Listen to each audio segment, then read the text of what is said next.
Bonjour à tous et toutes. Donc j'ai fait l'introduction hors caméra pendant ce problème technique. Je voudrais maintenant vous passer à vous la parole pour que vous puissiez prêter serment. Donc vous levez la main droite, vous dites je le jure, micro ouvert et ensuite vous éteignez votre micro pour que la personne suivante puisse le faire. Merci. Bonjour à tous. Merci Madame la Présidente, Monsieur le rapporteur. Je le jure.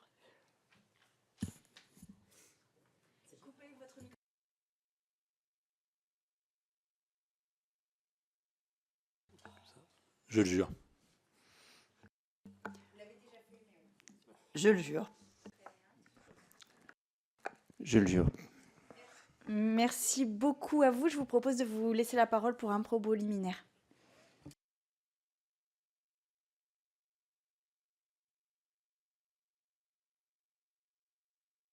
Non mais en fait, on a quand même réussi à faire toute cette commission d'enquête avec des professionnels du son, de l'image et tout ça. Et à chaque fois, il y a eu des bugs sur des trucs, non pas liés ni à la technique, mais liés à notre usage de la technique. Là alors, ok, d'accord. Mais j'ai pris celui-là tout à l'heure. C'est pas grave, ok. Madame la Présidente, Monsieur le rapporteur, Mesdames et Messieurs les députés, alors être ici aujourd'hui avec vous marque notre engagement collectif à briser enfin la loi du silence. Cette loi du silence qui a longtemps duré. Et Madame la Présidente ainsi que Monsieur le rapporteur, nous le savons tous, puisque nous avons eu ces combats communs et ensemble, il y a très longtemps déjà. Et rappelez-vous, Madame la Présidente, de quelle manière avons-nous été traités à cette époque? Les violences sexuelles et sexistes concernent l'ensemble de la société. Le milieu de la culture ne peut pas s'exonérer de regarder évidemment en face ces questions.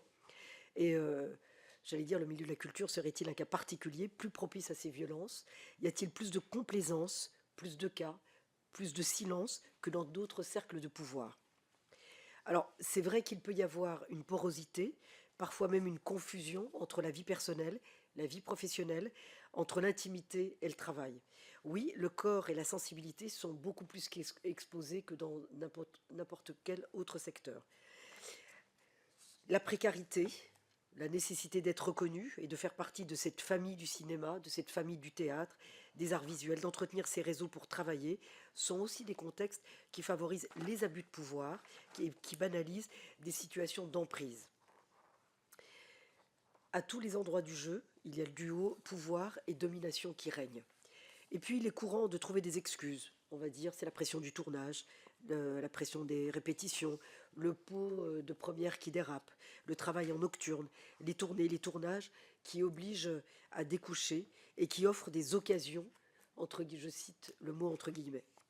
Ce sont des facteurs de risque objectifs, mais en aucun cas des circonstances atténuantes. Au contraire, l'existence de ces facteurs devrait augmenter la vigilance et notre vigilance. Ce contexte a toujours existé, mais ça n'a jamais été dénoncé avec cette force, puisque pendant des années, on a détourné le regard. Mais est-ce si différent dans d'autres cercles, que ce soit la sphère politique, le secteur médical, le secteur de la justice, que je connais bien aussi? Rappelons-nous des propos entendus au sujet de l'affaire dite DSK. Il s'agissait pour certains, et évidemment de ce milieu, d'une affaire de troussage de domestiques. Cette formule m'avait fortement choqué à cette époque. Elle avait été dite sur un plateau de télévision sans que ça n'indigne personne. La différence peut-être, c'est la notoriété des personnalités du monde du spectacle qui attire l'attention de la société dans son ensemble. Il y a un effet de loupe indiscutable et le décalage qui apparaît brutalement entre les faits révélés et les valeurs progressistes affichées par les intéressés ou dans leurs œuvres. Par ailleurs, en ce qui concerne les faits les plus anciens, force est de constater qu'ils étaient accueillis très différemment par la société de l'époque. Il n'en demeure pas moins qu'ils étaient dans les années 70 et 80 parfaitement condamnables. Parce que j'entends dire souvent sur ce type de faits, pour excuser les faits anciens, en disant « mais c'était une autre époque et un autre contexte ». Est-ce qu'à cette époque, le viol, les agressions sexuelles étaient pénalement réprimés? Oui, c'était dans le code pénal. Mais on a laissé les tribunes prospérer, on a laissé les faits prospérer, on les a non seulement expliqués, on les a parfois excusés, pour ne pas dire encouragés. Alors pour moi, on ne peut pas se contenter de dire, évidemment, c'était une autre époque. Qu'est-ce qui a paralysé l'action publique? Qu'est-ce qui a bloqué l'appareil d'État? Et à tous les niveaux. Qu'est-ce qui a fait qu'on a collectivement détourné le regard? Pardonnez-moi, mais je vais faire juste une petite parenthèse. Pendant très longtemps, par exemple, les violences conjugales ou les violences intrafamiliales, on avait mis un déterminisme. On considérait que c'était que pour une certaine catégorie sociale.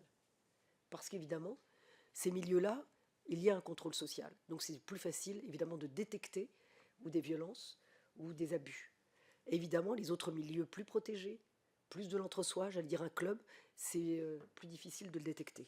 Mais il n'y a pas de déterminisme dans les violences sexuelles ou les violences conjugales. Alors je vous interpelle aussi en tant que parlementaire et politique, vous avez une responsabilité sur la législation notamment, la responsabilité sur ce sujet de violences sexistes et sexuelles, et plus encore à l'égard des mineurs, cette responsabilité elle est globale. Et donc chacun doit prendre ses responsabilités. L'affaire Weinstein, portée par le mouvement MeToo, a marqué un point de bascule dans le milieu du cinéma et très vite dans tous les secteurs du spectacle, de la musique et de la création. Dans son ensemble, le secteur de la culture a non seulement été entendu, mais écouté, on a écouté les voix qui se sont exprimées sur ces violences dans la foulée du mouvement MeToo. Mais si je puis me permettre une remarque aussi personnelle, ce mouvement MeToo, il a été dénoncé, j'allais dire, par une certaine catégorie sociale. Je pense que si ça avait été une autre classe sociale, je pense que ce mouvement n'aurait pas eu le succès, j'allais dire malheureusement, qu'il a eu aujourd'hui. Il était temps que cette prise de conscience ait lieu, car je l'ai dit, le contraste entre les valeurs défendues par la profession et certains comportements que l'on pouvait y observer devenait intolérable pour la société dans son ensemble, qui, entre-temps, avait opéré sa mue. Alors, c'est vrai que je ne vais pas revenir ici. Tous ceux qui m'ont précédé, je pense, vous ont dit beaucoup a été fait, on a des dispositifs, on commence à être efficace. Moi, je pense qu'on n'est jamais, c'est jamais terminé. Et donc, il faut rester vigilant. Et évidemment, il faut améliorer les dispositifs pour ne pas dire les reprendre et encore une fois, les amplifier. La lutte contre les violences sexistes et sexuelles reste un combat mené collectivement, en responsabilité. Et nous sommes au début d'un processus, car je pense que beaucoup de femmes et de mineurs se taisent encore. Il ne faut pas se contenter d'afficher un volontariat de façade. Il faut surtout écouter attentivement, former, agir sur tous les plans, car les mécanismes à l'œuvre semblent encore résister. Lorsqu'on entend « tout le monde est engagé », on pourrait en fait ajouter « plus ou moins ». Certains préféreraient d'ailleurs qu'on n'aille pas trop loin. Les secteurs de la culture ont longtemps considéré qu'ils étaient exemplaires sur ces questions de violences sexistes et sexuelles. Tout comme ils pensaient l'être sur la parité par ailleurs. Il faut être vigilant, ne pas se contenter de déclarations d'intention pour se donner bonne conscience. Les chiffres, vous les avez, et je ne vais pas revenir dessus. Vous me direz que les chiffres augmentent, c'est vrai, mais c'est aussi la preuve que les actions menées aussi portent leurs fruits. La parole se libère, ces chiffres vont continuer d'augmenter, forcément en acceptant de regarder en face la réalité, d'entendre les victimes, parce que de plus en plus de cas vont sortir. C'est sans doute un long processus qui permettra à la parole des victimes d'être crédibilisée, c'est tout aussi l'enjeu. Processus qui doit passer par l'installation de la confiance, mais aussi de la détermination à briser la loi du silence, qu'on soit d'ailleurs victime ou simple témoin. Cette peur de parler, cette crainte du stigmate qui nourrit une loi du silence, pèse aussi sur les épaules des victimes, elle est tout simplement insupportable. C'est pour répondre à la nécessité d'un espace dit sécure, les safe space, que la FESAC et les 5 confédérations syndicales du secteur ont porté cette initiative de cellule d'écoute, d'ailleurs portée par l'organisme Audience, qui a été créé en 2020 par les partenaires sociaux avec le soutien d'ailleurs financier du ministère de la Culture. Cette cellule et cette initiative met à disposition un accompagnement juridique, psychologique, via une ligne téléphonique dédiée, et le ministère a immédiatement saisi cette proposition consensuelle qui a été portée par les partenaires sociaux. Alors la parole se libère progressivement et les demandes d'accompagnement d'ailleurs se multiplient. Pardon, je suis pas contagieuse, mais c'est pas agréable pour les voisins d'ailleurs. Depuis la création de la cellule en 2020, aujourd'hui nous avons 290 personnes qui ont été accompagnées, soit par un psychologue clinicien, soit par un avocat, soit conjointement par 2 spécialistes. Entre 2023 et 2024, il a été révélé une augmentation de plus de 50% du nombre d'accompagnements psychologiques et plus de 77% du nombre de conseils juridiques. Alors, il ne faut pas relâcher la pression. Plus on agira pour libérer la parole, plus il y aura de signalements, évidemment. Alors, certains diront, alors que l'on recule, ou alors que l'on n'en fait pas assez. Mais c'est ce que vous disiez au départ, Madame la Présidente, le sujet, c'est pas de libérer la parole, c'est d'avoir la bonne réponse. En tout cas, qu'il y ait une réponse. Parce que les dispositifs qui ont été mis en place donnent des résultats, mais il y a quand même quelques trous dans la raquette. C'est pourquoi j'ai demandé à l'administration de travailler sur un nouveau plan de lutte contre les violences et le harcèlement sexuel et sexiste qui va être présenté avant le 8 mars prochain, mais je vais vous en donner quelques lignes quand même. Pardon, je suis désolée.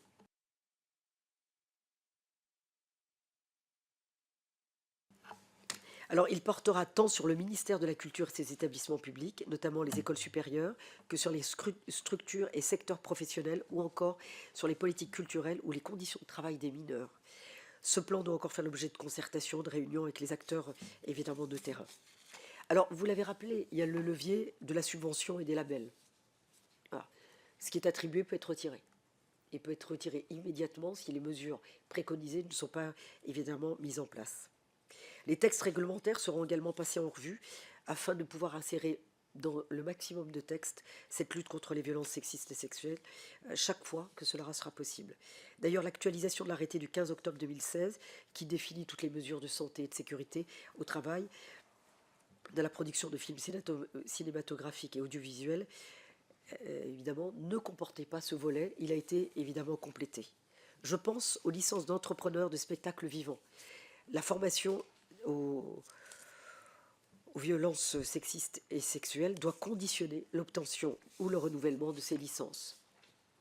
Il y a un sujet, non? Ah, pardon, non, parce que monsieur... Autre sujet majeur, celui de l'intervention de l'inspection du travail. En effet, les inspecteurs du travail ne disposent pas actuellement de toutes les informations. Exemple, un lieu de tournage. C'est compliqué à avoir, et donc il faudrait qu'on ait en amont le maximum d'informations pour pouvoir avoir des contrôles inopinés. Le CNC s'est rapproché de l'inspection du travail pour lui apporter son expertise, d'ailleurs, à la rédaction d'un guide de contrôle spécifique au tournage. Ce guide redit un périmètre plus large que celui du cinéma, d'ailleurs grâce à la collaboration de la direction de la création artistique. Le sujet de la formation reste central. Alors le CNC a pris un temps d'avance avec l'extension des formations sur les tournages depuis début 2025.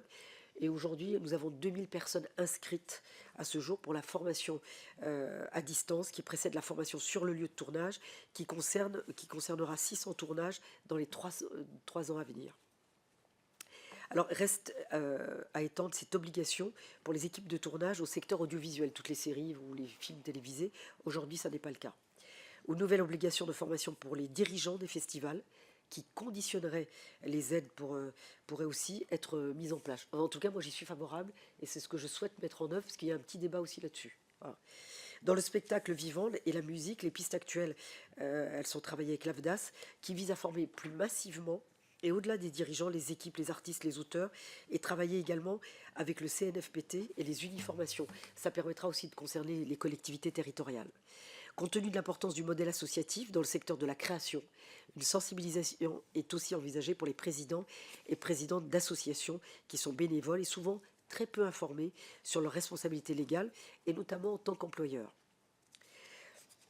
La réflexion est en cours avec Arsena, qui est le Centre national des arts du cirque et de la rue et du théâtre. Alors toujours dans le domaine de la formation, il faut absolument renforcer la connaissance du droit du travail avec des modules obligatoires. Comme on a sur la santé et la sécurité au travail, il faudrait rendre ces modules obligatoires. Dans le cas des écoles supérieures, qui dépendent du ministère de la Culture, je me demanderai que des modules soient mis en place dès la rentrée 2025. D'ailleurs, ce ministère de la Culture, où il y a peu d'apprentissage et d'alternance, c'est un ministère où ce type de voie d'insertion existe très peu, que j'ai mis en place depuis un an, j'ai souhaité créer une direction de l'enseignement et de la formation. Ça a un petit peu tangué, mais ça permet d'avoir des interlocuteurs uniques pour les écoles, puisque les écoles d'art, elles sont multiples. Les écoles avec les formations reconnues, pas reconnues, mais en tout cas qui sont en lien avec le ministère de la Culture et pas forcément en ayant la tutelle, ne serait-ce que les écoles territoriales qui dépendent des collectivités, d'avoir une direction de l'enseignement et de la formation. On pourra avoir aussi une obligation, en tous les cas on pourra mettre les modules de formation de lutte contre ces violences sexistes et sexuelles, ce qui n'existait pas. Les partenaires sociaux et l'AFDAS vont également travailler à la mise à jour et à la formation des professionnels en poste, et nous devons faire en sorte d'apporter des réponses plus efficaces, notamment au signalement. Notamment, les employeurs dans les petites structures, elles sont peu équipées. D'abord, ils ont très peu d'équipes. Et sur ces questions, ils sont encore moins équipés que pour le reste. C'est pour ça que je souhaite que soit envisagé un dispositif de hotline pour rappeler aux employeurs les mesures rapides à mettre en œuvre en cas de signalement. J'ai aussi l'idée de certifier les organismes réalisant les enquêtes internes et la nécessité de rappeler ce que doit faire et ne pas faire une enquête interne. Parce que c'est l'interrogation que j'avais posée à Irène Basilis sur les enquêtes internes. Quand vous lancez une enquête interne, il n'y a pas de process classique. Enfin, il n'y a pas de critères, objectifs ou pas objectifs. Donc, parfois, vous faites des enquêtes internes, soit pour dédouaner un employeur, soit on connaît la conclusion avant de faire l'enquête interne. On a un problème d'enquête interne ou sur les conclusions de ces enquêtes internes. Parfois, il y a des enquêtes internes et on a un cas très précis où la victime n'a jamais été entendue, enfin, où la supposée victime, celle qui a signalé les faits, n'a jamais été entendue. Donc, il faudra évidemment qu'on puisse certifier ces organismes qui font ces enquêtes internes, surtout quand elles sont externalisées. En termes de mesures et de sanctions, les conséquences peuvent être lourdes, surtout pour la victime quand l'enquête est mal conduite. Elles peuvent être aussi lourdes pour l'employeur, dès qu'il est nécessaire de prendre des sanctions proportionnées. Le cadre qu'il faut retenir, c'est celui évidemment de l'état de droit, moi je considère, plutôt que l'arbitraire, de dire chacun y va de son interprétation. Alors ce plan aura également vocation à définir les modalités selon lesquelles on peut mieux accompagner les victimes. La cellule d'audience, d'ailleurs, doit s'affirmer comme un dispositif central de signalement et de prise en compte de ces cas de signalement, en étant mieux porté et mieux identifié. Alors, le ministère s'engagera aux côtés des organisations d'employeurs et des fédérations pour permettre l'élargissement de ces horaires d'ouverture. Ça sera 2 heures supplémentaires par jour et de ses attributions, notamment à l'accompagnement à la rédaction d'une plainte auprès du procureur de la République par des avocats. Mais aussi son extension à de nouveaux secteurs comme celui de la presse dès début 2025. Alors, pour que cela fonctionne, les entreprises culturelles devront donner plus de visibilité à la cellule, partout, que ce soit festival, lieu de tournage, dans tous les endroits. D'une façon générale, je veux que le suivi des cas signalés soit mieux tracé encore. C'est pourquoi, au sein du même ministère de la Culture, je vais demander le renforcement du dispositif spécifique de suivi. Et j'ai demandé aussi au secrétaire général du ministère de me faire une proposition de cellule qui pourrait se réunir mensuellement pour assurer un suivi des cas signalés au sein des services et des établissements publics rattachés au ministère. Je m'explique. Aujourd'hui, j'ai demandé par exemple le nombre de signalements. On n'a pas. Il faut aller faire la collecte des informations. Je n'ai pas une centralisation des signalements. Je n'ai pas une centralisation des articles 40, ce qui est important pour le ministère de la Culture, et notamment de manière centralisée. Donc là, j'ai demandé moi, je pensais effectivement qu'on ait une base de données pour tout recueillir. Alors après, on a un problème de RGPD, mais je trouve que l'administration, elle est de manière centralisée. Les signalements qui ne sont pas forcément de l'article 40, mais au moins d'avoir un signalement, ça permet de gérer une situation, et sur les articles 40, pour pouvoir avoir un suivi, notamment sur les procédures qui seront en cours. Alors, chaque fois cela s'avère nécessaire, le ministère sera aux côtés des victimes, en précédant soit un signalement auprès du procureur, notamment dans le cadre de l'article 40. Alors, aujourd'hui, depuis mon arrivée à la tête du ministère, 4 articles 40 ont été déposés. Parce que je les ai demandés en fait là, si on ne les avait pas, donc 4 articles 40, moi ça me paraît peu, mais bon, voilà. Mais il faudrait une tolérance zéro sur ces sujets. Parce que sur les articles 40, ce qu'il faut savoir, c'est que souvent on dit ça peut s'arranger. Mais il y a des affaires qui. Enfin, il faut que la justice s'en empare. On n'arrange pas des choses qui relèvent du délit ou du crime, à mon sens, surtout sur les atteintes aux personnes. Alors, j'ai demandé aussi à l'administration de travailler avec audience sur une mesure de soutien à l'accompagnement juridique des victimes qui n'en ont pas les moyens. Parce qu'aujourd'hui, ce n'est pas systématique. Concernant le sujet particulier des dérogations au travail des mineurs de moins de 16 ans, moi, je suis pour qu'on aille jusqu'à 18 ans. Voilà, la commission le se réunit, c'est le travail des mineurs, c'est jusqu'à 18 ans. Parce qu'aujourd'hui, c'est effectivement possible jusqu'à 16 ans. Alors, le ministère, j'ai demandé qu'il fasse partie des autorités administratives ayant la possibilité d'accéder aux données du fichier national judiciaire automatisé des auteurs d'infractions sexuelles. Alors, c'est le cas depuis le 4 décembre 2024. Donc, c'est récent. Mais pour l'autorité, je trouve administrative, qui a quand même un lien avec le travail des mineurs, l'éducation, la formation, que nous ayons accès à ce fichier, c'est extrêmement important. D'ailleurs, Madame Basilis m'a signalé, par exemple, un cas d'enseignant qui a été sanctionné, condamné pour des faits de nature sexuelle, mais qui a retrouvé dans le privé, enfin dans un autre opérateur, un poste de formateur. Et donc, forcément, alors on me dit, oui, mais on ne dit pas avec des mineurs, on dit avec des jeunes. Enfin, jeunes, ça comprend les mineurs. Et la personne a pu être employée sans que la condamnation puisse faire obstacle. Pour être classés, les établissements sont soumis à un schéma national d'orientation pédagogique qui impose d'établir un protocole de signalement, de recueil de parole et de traitement des cas.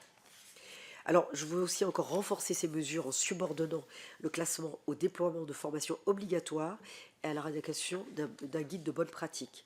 Alors, concernant le sujet, moi j'ai un sujet sur les conservatoires. Alors, sur les conservatoires notamment territoriaux, non classés. Alors aujourd'hui, il y en a 3000 autour de 3000 qui sont souvent des structures associatives.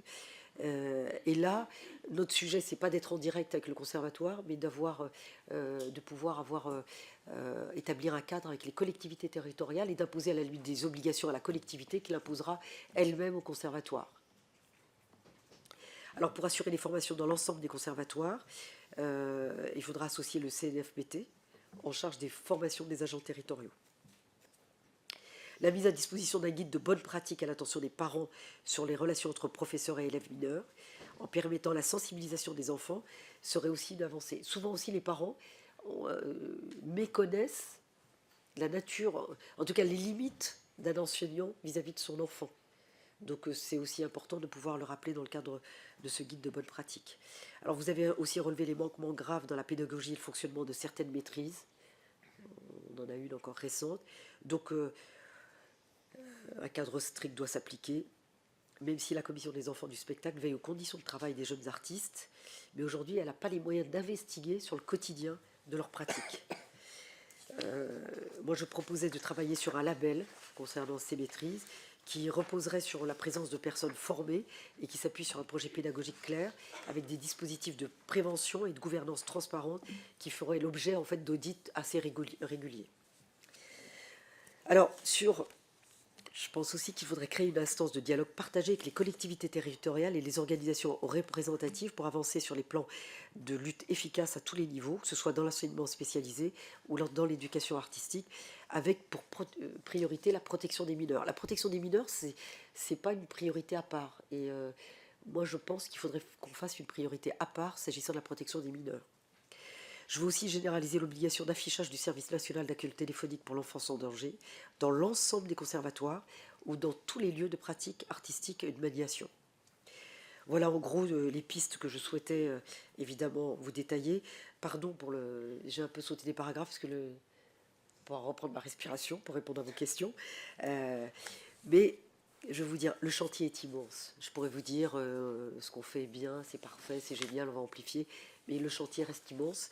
Et je pense que c'est collectivement, avec notamment les auditions que vous avez pu mener, mais aussi notre regard aussi par l'opérateur, par le ministère, par la tutelle, qu'on pourra évidemment faire avancer les choses. Je pense aussi, alors je ne sais pas, je n'ai pas regardé la liste exhaustive, si vous avez auditionné tout ce qui relève de la justice.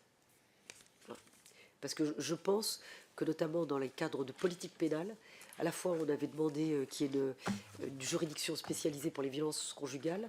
Je pense que ça pourrait être intégré, en tous les cas, dans ce type de juridiction spécialisée ou pour des magistrats spécialisés, ou d'avoir ce type de formation sur ces secteurs-là, notamment par exemple à l'école de la magistrature ou dans toutes les écoles de justice, y compris sur l'administration pénitentiaire, qui est l'école de formation. Ça serait peut-être intéressant, évidemment, de pouvoir l'intégrer, puisque lorsque j'étais garde des Sceaux, j'avais évidemment élargi la formation, notamment dans les missions d'insertion, et la mission aussi d'accompagnement sur des détenus en difficulté, notamment pour les femmes. Voilà, je vous remercie. Merci beaucoup, Madame la Ministre, pour la présentation de ces premières lignes de votre plan et qui semble répondre en effet à un certain nombre de questions que nous nous sommes posées. Je vais donner la parole au rapporteur, mais il apparaît assez clairement dans nos auditions que le ministère, et nous en avons déjà échangé, a mis en place des dispositifs réels, et peu de ministères en réalité sont allés aussi loin dans la volonté de s'attaquer à cela, mais pour autant il y a encore des points de blocage, et les témoignages dont nous avons été témoins ici dans cette commission montrent quand même un décalage réel entre les dispositifs qui sont mis en place et qui sont réellement mis en place, et la réalité des violences que subissent les victimes, qui sont nombreuses, récurrentes, et qui semblent quand même rester systémiques dans le domaine. Donc ça, j'imagine que nous allons en parler, parce qu'en effet, c'est une difficulté à laquelle vous êtes sans doute confrontés. Monsieur le rapporteur. Merci Madame la Présidente. Alors, avec satisfaction, on constate que nos auditions ont visiblement été très suivies par vos services, parce qu'on voit que les points se convergent et les propositions convergent. On a plusieurs axes de travail qui vont dans le sens de ce que vous avez dit, et on a un certain nombre de questions. D'abord, vous avez commencé par dire que sur la question des chiffres, c'est qu'on avait les chiffres. Et puis après, vous avez dit aussi qu'on manque de données. Donc ça, c'est un premier point qui est un point un peu transversal. Il nous semble qu'il manque une grande étude de victimation pour faire un bilan, un état des lieux aujourd'hui qui permettrait ensuite peut-être régulièrement d'être mis à jour, et puis d'avoir quelque chose qu'on pourrait appeler un baromètre qui permettrait de voir les évolutions, les avancées. Vous avez raison, Madame la Ministre, quand vous dites qu'on va avoir un moment où on aura sans doute plus de cas malgré tout ce qu'on est en train de faire. Tout simplement parce que des souvenirs vont se réveiller chez certaines personnes, et la libération de la parole permettra à ces personnes de parler. Et je crois que c'est tant mieux, et il faudra les accompagner. Sur l'accompagnement, j'ai une première question sur audience, mais je crois que vous semblez aller dans ce sens également. Aujourd'hui, audience, ce qui nous a été dit, c'est qu'ils recueillent beaucoup de témoignages, et qu'ils ont parfois des difficultés, non pas à vous les remonter, mais les personnes qui ont témoigner ne savent pas exactement qu'est-ce qui se passe après avec ces témoignages. Et ça peut créer parfois une certaine souffrance de se dire j'ai parlé, mais qu'est-ce que ça devient? Alors nous, on a quand même constaté que ils nous l'ont dit aujourd'hui, ils ne peuvent pas porter plainte à la place de la personne. Et c'est tout à fait logique. Alors, est-ce qu'on pourrait imaginer, et les acteurs, enfin quand je dis les acteurs, l'écosystème est prêt à se poser cette question et à peut-être mieux cotiser et à payer plus pour audience, imaginez qu'il y ait quelque chose qui ressemble à une assistance juridique qui puisse accompagner les personnes victimes dans leur démarche. Mais je crois que vous avez quelque chose dans ce que vous nous avez proposé qui va dans le même sens. Sur audience, aujourd'hui, les témoignages sont anonymes, mais parfois ils citent des lieux. Et aujourd'hui, c'est difficile, ils ne vous remontent pas les cas concrets. Est-ce qu'on pourrait imaginer une sorte de détection par signaux faibles? C'est-à-dire que si dans un théâtre, sur une scène, sur une production, on a de nombreux signalements, est-ce qu'on ne pourrait pas imaginer qu'une enquête soit diligentée?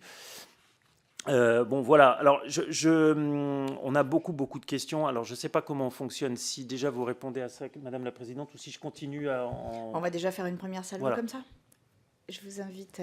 Qui souhaite répondre à Madame la Ministre? Sur l'enquête de victimation, moi je suis tout à fait d'accord avec vous, je pense qu'elle est utile. Alors il y a des enquêtes qui ont été menées, mais pour être passé dans d'autres organismes ou ministères où j'ai occupé d'autres missions, les enquêtes de victimation, c'est assez efficace. Alors au départ, souvent les premières enquêtes, c'est pas assez fin parce que chacun interprète le chiffre. Mais avec le temps, ces enquêtes deviennent déterminantes, y compris pour mener des politiques publiques. Moi, je suis tout à fait favorable à ce qu'on puisse en lancer une pour le ministère de la Culture. Sur l'assistance juridique et l'accompagnement, vous avez raison, effectivement, on a... Merci. Ce que je vais vous dire là, au-delà du ministère et de la fiche qu'on va passer, Non, parce que c'est des sujets qu'on connaît depuis tellement longtemps. Ce qui manque, parce que là où je vous rejoins, Madame la Présidente et Monsieur le rapporteur, c'est que souvent on dit oui, le signalement a été fait et puis l'accompagnement, enfin tout a été fait, mais on ne répond pas en fait à la situation. Et on ne répond pas à la situation de la victime ou de la supposée victime, parce que le statut de victime, parce qu'on n'est pas victime tant qu'on n'est pas reconnu, y compris dans le cadre d'une procédure. Et donc, effectivement, il y a une assistance juridique, il y a audience, il y a tout. Mais lorsqu'il y a eu les JO et que, par exemple, Barbara Butch ou d'autres, ou Thomas Joly ont été menacés, cyberharcelés, menacés de tout type de crimes et délits. Hein. Moi, j'avais souhaité que le ministère de la Culture se constitue partie civile. Mais je n'avais pas d'intérêt à agir, parce qu'il ne dépendait pas. C'est-à-dire que. Et moi, je pense, c'est pour ça que je trouvais intéressant que vous puissiez voir, ou enfin, c'est peut-être déjà fait, hein, parce que j'ai pas vu. Moi, je pense qu'il y aurait quelque chose un petit peu à déverrouiller, parce que sinon, on sera toujours. Moi, je vais vous dire oui pour l'accompagnement, d'élargir la mission d'audience. Je vais vous dire oui, mais moi, je vais vous dire, à force de déléguer à des cabinets de conseil, c'est bien. Mais moi, je trouve que l'administration, là aussi, l'État a une responsabilité. Moi, il y a des gens qui ne croient pas à l'État. Moi, je crois à un État fort. Voilà. Et notamment dans ce type de sujet. Moi, je serais assez favorable de revoir les critères d'intérêt à agir. Parce que la limite, est-ce qu'on n'a pas... est-ce que j'aurais pas pu... moi, je sais qu'il y a dans les équipes d'artistes lors de JO que j'ai reçu tous ceux qui ont été menacés, tous ceux qui ont été attaqués ou cyberharcelés. Il y en a beaucoup qui n'ont pas voulu, qui ont dit oh, « non, j'ai pas envie ». Ou « j'ai pas envie de me retrouver... c'est comme... j'ai pas envie de me retrouver en face de l'auteur ». Donc, ils ne lancent pas la procédure. En tous les cas, il n'y a pas...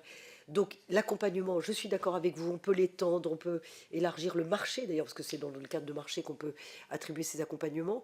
Mais moi, je pense que le critère de se constituer quand une personne ne le souhaite pas, moi, enfin, ou qu'elle a peur, je trouve que c'est aussi un moyen qu'on pourrait avoir, une piste qu'on pourrait explorer, de dire est-ce que les critères d'intérêt à agir, on l'a vu pour le domaine environnemental, où ça a été un peu élargi, on l'a vu, parce que j'avais lancé ça, j'avais mis en place pour les femmes victimes de violences et qui ne peuvent pas récupérer leur pension alimentaire, parce qu'elles ne peuvent plus, elles ne veulent pas aller assigner l'ex-conjoint, donc lui il est tranquille et puis plus rien. Et donc j'avais créé effectivement ce qu'on a appelé à l'époque le SARVI, qui a été amélioré depuis, c'est de dire c'est l'État qui se retourne contre la personne et puis on laisse tranquille évidemment la victime à laquelle on la rétablit dans ses droits. Et donc moi je pense que peut-être que sur les critères d'intérêt à agir, il y a peut-être quelque chose à faire. C'était pas proposé par le ministère, mais moi je pense que plus largement, les critères d'intérêt à agir pour certaines victimes, pour certaines qualifications, on pourrait peut-être l'élargir. Pour le reste, sur l'accompagnement, le financement, moi je suis totalement favorable. D'ailleurs, on le fait. On a une situation, par exemple, où des femmes ont été victimes d'agressions sexuelles. Et elles ont été reconnues comme telles, puisque une condamnation est intervenue. Mais comme elles ne faisaient pas partie du ministère de la Culture, mais que la personne qui a commis les faits était agent du ministère de la Culture, et qu'il a utilisé sa fonction au ministère de la Culture pour les faire venir, pour pouvoir commettre son délit ou son crime. Et donc je considère que ces victimes n'ont pas à être dans la nature. Donc ça, j'ai demandé à mes services à ce que la protection juridique et d'accompagnement, y compris sur une indemnisation, soit proposée, par exemple. Monsieur le rapporteur, après moi j'enchaînerai sur une question. Alors je vais dérouler un peu un certain nombre de sujets que nous avons abordés. Comme vous l'avez vu, on a fait de nombreuses auditions. Je vais commencer par le secteur de l'enfance. Et après, on aura évidemment d'autres sujets. Le secteur de l'enfance, sachant qu'il y a plusieurs niveaux. Il y a le niveau des enfants qui se produisent sur scène ou sur des films, enfin qui font du spectacle, et puis il y a la formation des enfants et leur accompagnement dans leur pratique culturelle. Bon, déjà, nous, on se pose la question. Aujourd'hui, les règles spécifiques en matière de travail des mineurs, c'est 16 ans. Nous, on se demande s'il n'y aurait pas une logique à aller à 18 ans, et je crois que vous l'avez dit. On se pose aussi la question d'interdire le travail pour les enfants très jeunes, sauf exception et, un travail un peu plus poussé encore que celui qui existe aujourd'hui de l'autorisation de la Driette. Alors, quel âge peut-être 7 ans, qui est l'âge de raison, pourrait être un âge. Alors, sachant que la présidente et moi-même, on ne souhaite pas vraiment non plus interdire la présence d'enfants dans les spectacles parce que ça peut avoir, ou dans les films, parce que ça peut évidemment avoir quand même un intérêt. Alors, aujourd'hui, sur ces enfants qui tournent les spectacles, on proposerait bien de rendre obligatoire un rapport de fin de tournage par le responsable enfant qui a maintenant été mis obligatoire. Alors, fin de tournage quand c'est un film, mais fin de tournée ou fin de représentation, évidemment, quand c'est du spectacle, de la danse, du spectacle vivant, de la danse ou du théâtre. Ça nous permettrait, il me semble, d'avoir un suivi de ces enfants et puis surtout de mieux contrôler. Parce qu'on l'a vu, il y a des enfants qui partent en spectacle. Le travail a été fait par la Driette et par Thalie pour s'assurer que l'enfant puisse y aller. Mais après, le suivi, quand le tournage dure 3 semaines, il y a des choses où c'est un peu le flou. Est-ce qu'il a bien travaillé ses matières scolaires, parce que le cadre légal oblige à continuer? Est-ce qu'il n'a pas eu de traumatisme? Est-ce qu'il n'a pas eu un certain nombre de cas qui pourraient avoir posé une question envers l'enfant? Donc ça demanderait de renforcer les relations entre Thalie, Santé et les équipes de tournage, donc sans doute donner un peu de moyens. Et moi, j'étais un peu surpris du faible coût de la visite médicale Thalie pour les productions. Est-ce qu'on ne pourrait pas imaginer, parce que dans le cadre d'un film qui coûte 3 millions, 10 millions ou plus, que la visite médicale soit un peu plus chère que, je crois, les 30 € à peu près d'aujourd'hui, ça me pourrait me paraître de financer une meilleure prise en charge. Et donc, dernier point sur ce sujet des tournages, de procéder, donc ce retour d'expérience systématique des coachs pour enfants ou des accompagneurs pour enfants vers Thalie. C'est-à-dire que ce rapport et ce lien entre Thalie, la Driette et les équipes, la production soit renforcé avec un véritable dialogue et donc aussi une certification de ces accompagnateurs pour enfants. Donc ça, c'est pour les tournages et pour les spectacles. Ensuite, sur la question de la formation. Aujourd'hui, les enfants qui sont formés dans toutes ces écoles, il y a des choses merveilleuses qui se passent et il y a un certain nombre de sujets et d'angles morts. Vous l'avez dit, les conservatoires qui partent du conservatoire municipal jusqu'au conservatoire régional et des conservatoires nationaux, c'est plus simple pour vous pour les grands conservatoires, mais pour les petits conservatoires, c'est plus compliqué. Donc moi, j'ai noté avec intérêt cette idée de certification qu'on souhaitait aussi proposer, avec peut-être la difficulté que certains petits conservatoires ont des professeurs qui sont des professeurs pas complètement non plus professionnels, ou alors qui viennent parfois du secteur associatif. Et je voulais terminer cette question sur les enfants, sur la question du secteur associatif. Aujourd'hui, on a un certain nombre de structures, dont une qui se trouve dans les Hauts-de-Seine, où on a un vrai sujet. Cette structure est associative, elle touche des subventions qui sont énormes, 1 600 000 €. On a des témoignages qui nous sont arrivés qui sont un peu terrifiants. On a un certain nombre de vraies préoccupations sur cette association. Alors c'est une association, ce qui fait que c'est difficile pour nous de faire un article 40. On ne peut pas aller faire un contrôle sur place et sur pièce. Et je peux vous assurer que que ça nous démange. Et donc j'aimerais savoir ce que vous pourriez faire dans le cadre de cette association que tout le monde aura replacée. Voilà sur les associations et sur la formation des enfants et sur les enfants dans les spectacles. Je rajoute à ce qu'a dit monsieur le rapporteur sur la question des enfants, la question des castings, qui n'a pas été abordée et qui est manifestement un lieu de danger pour les enfants, puisque que ce soit dans les castings sauvages ou dans les castings, en fait, ça n'est pas encore couvert par la relation de travail, de sorte que ça n'est pas couvert non plus par la responsabilité du producteur ou du réalisateur. Et donc, qu'est-ce qu'on pourrait faire à ce moment-là du recrutement ?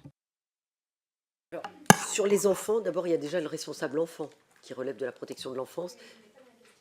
Non, non, je parle pour répondre à monsieur le rapporteur, madame la présidente, c'est simplement sur les responsables enfants. Aujourd'hui, ils remplissent ce rôle, ils contrôlent s'il y a la scolarité, enfin, pendant toute la période du tournage, tout ça est contrôlé. Qu'il y ait un rapport de fin de tournage, moi, ça ne me choque pas plus que ça, il peut le faire, parce que de toute façon, s'il a fait son boulot, ça ne doit pas être difficile de faire un rapport de fin de tournage. Donc ça, on peut le mettre en obligation sur un rapport de fin de tournage. Ensuite, de dire sur le suivi des enfants, c'est toujours plus compliqué. À la limite, vous pourriez dire aussi, dans l'école, pour avoir aussi suivi de certains enfants, quand il y a eu de la maltraitance. Donc, moi, j'ai toujours peur du dispositif de trop et qui soit inopérant.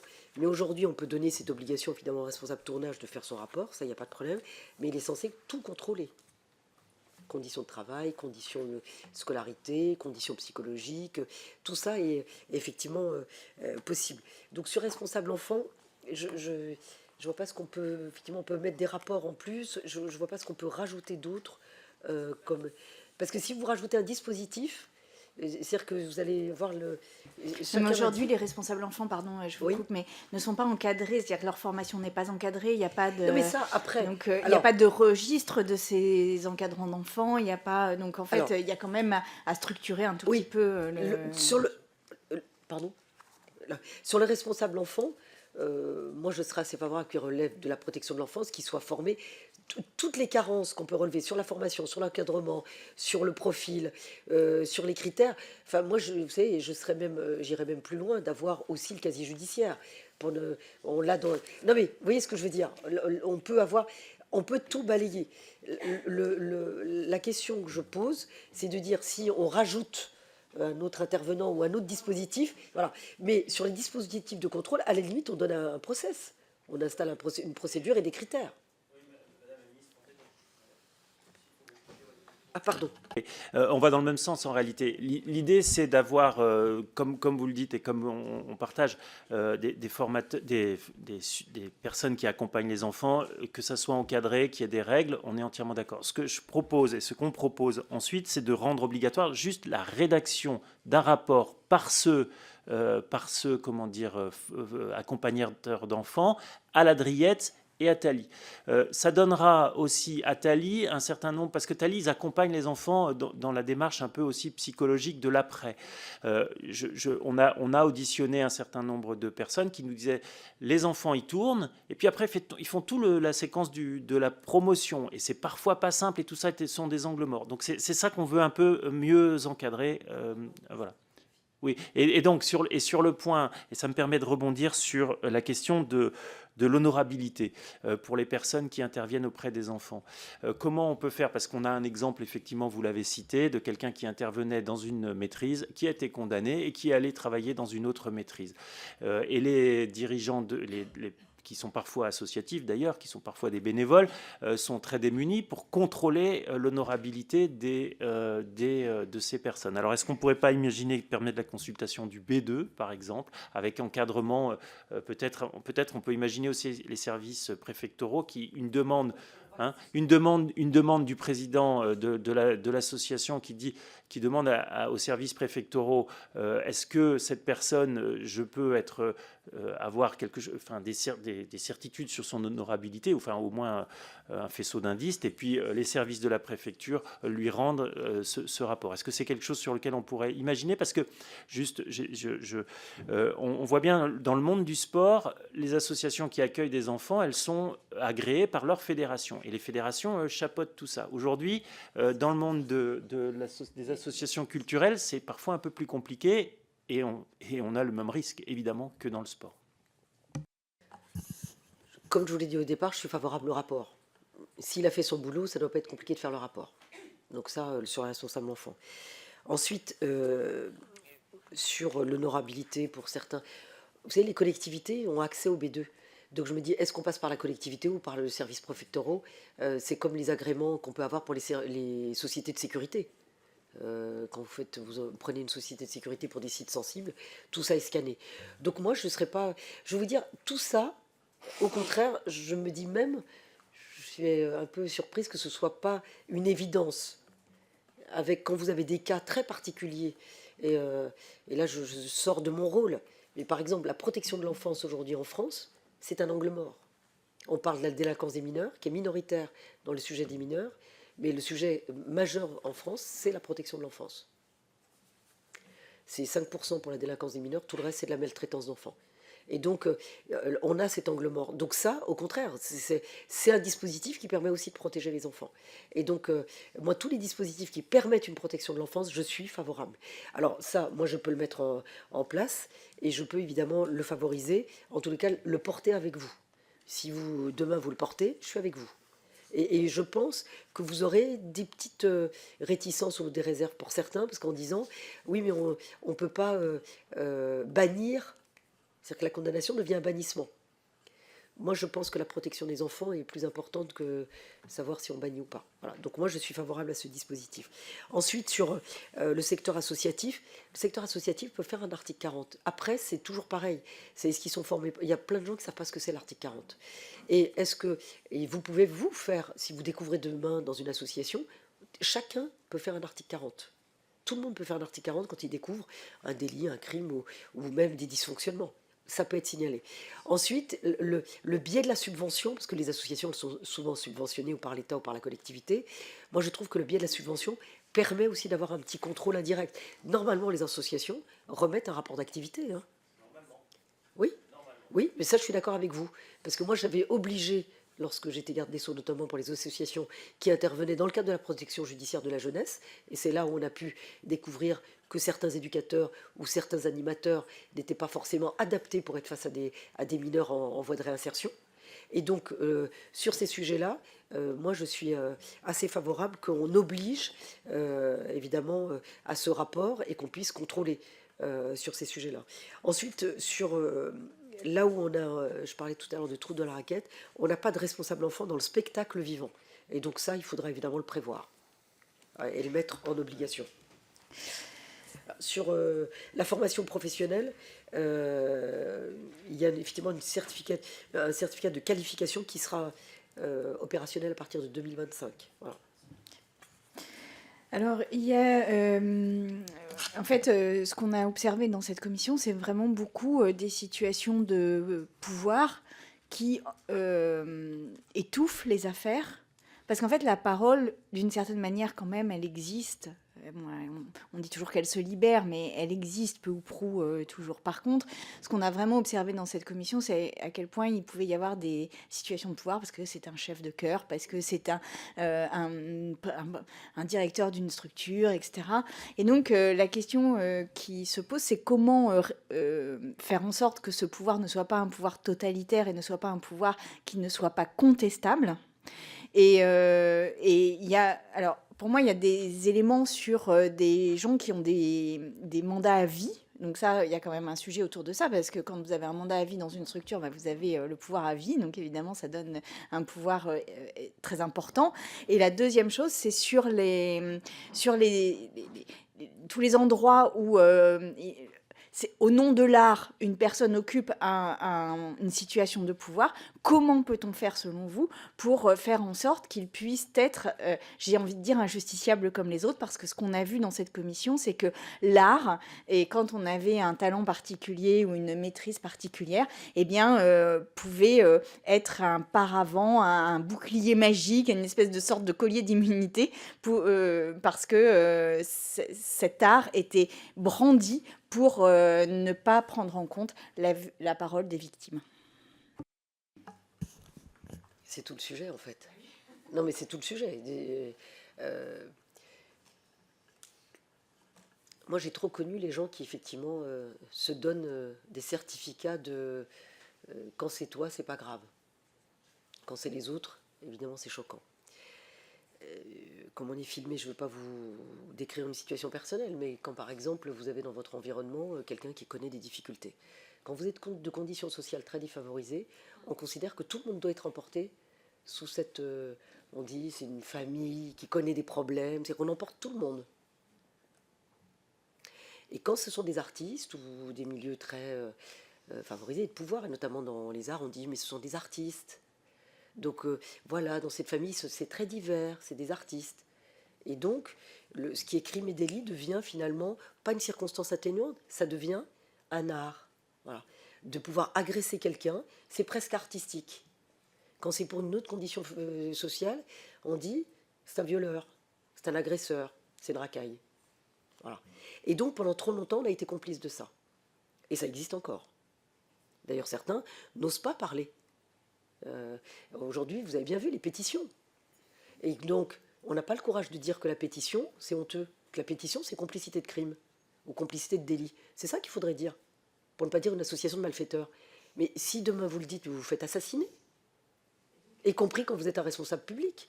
Et donc aujourd'hui, c'est la responsabilité de chacun de dire, ben non, quand il y a délit, il y a délit, quand il y a crime, il y a crime. Voilà. Et donc tout le sujet, c'est aujourd'hui de pouvoir décorréler, j'allais dire, le statut. On dit on décorrèle l'homme de l'œuvre ou je sais pas quoi, de l'artiste, je sais pas quoi là. Décorrèle l'homme de l'artiste. Oui, voilà. Faut-il séparer l'homme de l'artiste? Oui. Mais ça, c'est valable que pour certains. Hein. Il y en a certains, on considère que c'est que l'homme. Hein. Il n'y a pas d'artiste, il n'y a pas d'œuvre. Mais ce sujet-là, c'est même pas un sujet juridique, c'est même pas un sujet. Vous pourrez mettre tous les dispositifs que vous voudrez. Vous aurez des pétitions, vous aurez. Je vous dis, l'histoire du troussage de domestiques, ça a choqué personne. Mais imaginez que moi je dis ça sur un plateau. On va dire, ça m'étonne pas vu d'où elle vient. Non mais, je vous le dis. Et donc, ces sujets-là de pouvoir, d'intégrer en disant, il y avait un metteur en scène qui a dit, c'est vrai que l'art me permet finalement de me désinhiber. Mais tu ne dois pas te désinhiber sur les autres. Non mais, et c'est tout le sujet. Oui, bah, non mais, donc le sujet, il est pour nous. C'est comme quand vous avez quelqu'un qui est avec un mineur qui vous dit, moi j'ai connu ça comme magistrat, où la personne dit, oui mais il était d'accord, c'est lui qui voulait. Oui, mais le majeur est là pour rappeler son statut.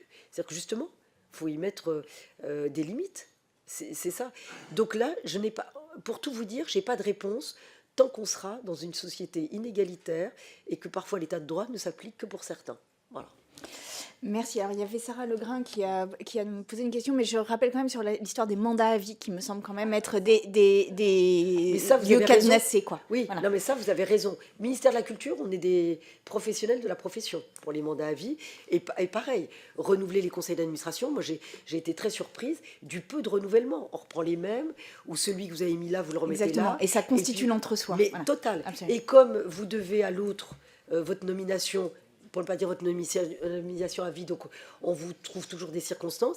Mais moi, j'ai été très frappée dans ce ministère. Et d'ailleurs, ça a été ma première réunion avec les organisations syndicales, où j'ai une représentante syndicat Sud, avec laquelle, parce qu'elle est sur la lutte contre les inégalités et les discriminations, elle me disait finalement, vous êtes la seule à représenter la diversité dans ces assemblées. Non, mais c'est aussi ça, c'est-à-dire que cette reproduction sociale, et sociale d'une certaine catégorie, ça serait bien qu'elle s'arrête un peu. Mais moi, je serais vous, je regarderais les process de nomination dans un ministère comme la Culture, et à tous les niveaux, et les conseils d'administration. Madame Legrain. Merci Madame la Présidente. Tout d'abord Madame la Ministre, messieurs, dames, toutes mes excuses, parce que j'arrive tard, mais je rattraperai l'ensemble de ce qui s'est dit. J'étais, vous savez ce que c'est, quand on doit courir entre les salles, j'étais à la délégation aux droits des femmes, pour le lancement d'une mission sur la parentalité, ce qui est du coup l'objet d'une première question que je pourrais vous poser si elle n'a pas déjà été abordée, auquel cas je m'en excuse, mais sur voilà, les questions de conciliation de la vie d'artiste et de la vie de mère. Je crois que c'est un gros sujet, donc voilà, je profite, ça fait ma transition. Mais la question que je voulais vous poser tombe à pic par rapport à ce que vous venez de dire. Je voulais commencer par citer Médine, qui dit dans l'une de ses chansons « C'est jamais pour nos frères qu'on sépare l'œuvre de l'homme. Allez-vous traiter MHD comme vous avez traité Kanta ?» Et je crois que ça fait écho un petit peu à ce que vous venez de dire, et c'est ce que je voulais mentionner, c'est la question du croisement des violences et des discriminations qu'on a essayé de creuser au sein de cette commission. C'est le fait qu'il y a les violences sexistes et sexuelles, on en a croisé énormément. Il y a aussi la question des violences racistes, et en fait les deux se croisent. On a eu le cas, je crois que vous avez mentionné un peu auparavant, la question d'Aya Nakamura, la façon dont elle a été traitée au moment de la cérémonie d'ouverture des JO. On a évoqué aussi dans cette commission d'enquête le cas des Boni, etc. C'est-à-dire comment sur les femmes se croisent les discriminations discriminations sexistes et aussi les discriminations racistes, donc les questions de diversité dans toute leur complexité. Donc comment est-ce qu'on articule la politique qui a été pas mal menée dans le cadre du ministère de la Culture pour l'égalité femmes-hommes et les politiques anti-discrimination et pour la diversité. Et ça a aussi un pendant qui est aussi le fait qu'on a le sentiment que quand il s'agit de Depardieu, quand il s'agit de PPDA, quand il s'agit de Morandini, quand il s'agit d'Arthur, là on sépare soit l'homme de l'artiste, soit l'homme du journaliste, et qu'en revanche, on l'a vu récemment, dès qu'une personne soit est issue des classes populaires, soit est identifiée à une religion, à la religion musulmane, ou identifiée comme arabe, en réalité, on a des réactions. Donc on l'a eu avec Merwan Benlazar, vous y avez réagi d'ailleurs.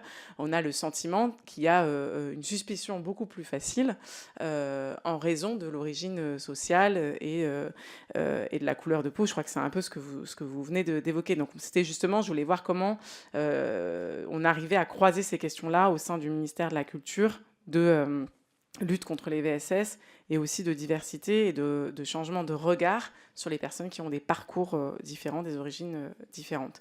Et puisque, comme ça je fais tout d'un coup, j'avais aussi un questionnement sur le rôle de du ministère de la Culture, parce que je crois que toutes ces dernières années, on a vu vraiment une évolution dans la prise de conscience de ces questions-là. Et qui a quand même eu une affaire qui a beaucoup défrayé la chronique, qui date maintenant, qui commence à dater, cette affaire de ce fonctionnaire qui avait administré des diurétiques à plus de 250 candidates pendant 10 ans. Voilà, c'est une affaire. Comme les choses commencent à dater un peu, qu'il y a eu justice rendue, il y a la question aussi de comment le ministère de la Culture peut revenir aussi sur cet épisode-là, pour dire un peu à un moment comment aussi il y a pu avoir des responsabilités. Voilà, je ne suis pas dans une logique d'aller poursuivre des gens, mais de dire à un moment, tout ça n'a pas pu se produire sans qu'à un moment, les alertes n'aient pas été lancées. Et je me plais à croire qu'une telle chose ne serait plus possible aujourd'hui. C'est ça que j'ai envie de vous demander, Madame Dati. Et sans doute que ça enverra un message de dire, de ne pas dire tout est réglé, mais de dire clairement sur cette affaire-là, il y a sans doute eu quand même des défaillances du ministère de la Culture et on ne le reproduirait pas. Je crois qu'il y a des victimes qui ont besoin de l'entendre aussi. Je vous remercie. Merci, Madame Legrain. Madame Dati. Il faudrait faire une commission, une mission que sur les sujets que vous venez d'indiquer. Ils sont beaucoup plus larges que simplement à la culture, et vous le savez bien. Sur les discriminations, sur le traitement, avant que vous n'arriviez, on a évoqué, mais c'est pas pour dire qu'on l'a déjà dit, je ne veux pas répondre, mais au contraire, j'ai dit en fonction de votre catégorie sociale, votre condition sociale, il y en a certains qui vous collent votre déterminisme à vie. Voilà.